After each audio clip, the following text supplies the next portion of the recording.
వెంకటేష్ ప్రస్తుతం commercial director Anil Ravipudi దర్శకత్వంలో సంక్రాంతికి వస్తున్నాం సినిమా చేస్తున్న సంగతి తెలిసిందే. కామెడీ అండ్ ఫ్యామిలీ ఎంటర్టైనర్ గా రాబోతున్న ఈ సినిమా సంక్రాంతి స్పెషల్ గా రాబోతోంది. ఈ చిత్రాన్ని శ్రీ వెంకటేశ్వర క్రియేషన్స్ పతాకంపై దిల్ రాజు సమర్పణలో శిరీష్ నిర్మిస్తున్నారు. ఈ సినిమాలో ఉపేంద్ర లిమాయే, రాజేంద్ర ప్రసాద్, సాయి కుమార్, నరేష్ కీలక పాత్రలు పోషిస్తున్నారు. జనవరి 14వ తేదీన ఈ చిత్రం ప్రేక్షకుల ముందుకి రానుంది. ఈ చిత్రం నుంచి ట్రైలర్ ని ఈ రోజు సాయంత్రం 5 గంటలకు విడుదల చేయబోతున్నట్లు ప్రకటించారు. ఒక పోస్టర్ వదిలారు. ఆ పోస్టర్ ఆకట్టుకుంది. ఈ ట్రైలర్ తో అంచనాలు మరింత పెంచాలని చూస్తున్నారు. ట్రైలర్ సూపర్ గా వచ్చినట్టు సమాచారం.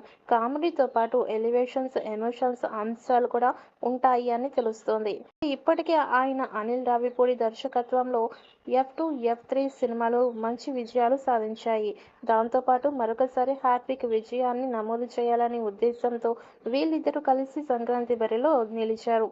మరి మొత్తానికైతే ఈ సినిమా రిలీజ్ మరొక వారం రోజుల సమయం మాత్రమే ఉన్న నేపథ్యంలో ఈ సినిమాకి సంబంధించిన ప్రమోషన్స్ భారీ రేంజ్లో చేస్తున్నారు.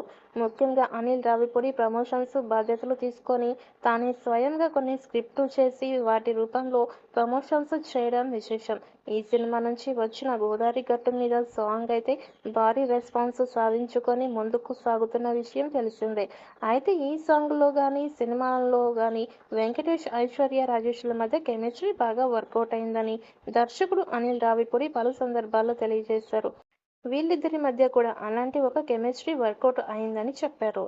తద్వారా ఒకప్పటి హీరోయిన్ అయినటువంటి సౌందర్య గారిని గుర్తు చేసిన ఐశ్వర్య రాజేష్కి తెలుగు జనాలందరూ ఫిదా అయిపోతున్నారు అంటూ ఆయన చెబుతున్నారు. ఇక మరి విడుదల అయ్యాక ఈ సినిమా ఎలాంటి రికార్డ్స్ క్రియేట్ చేస్తుందో చూడాలి.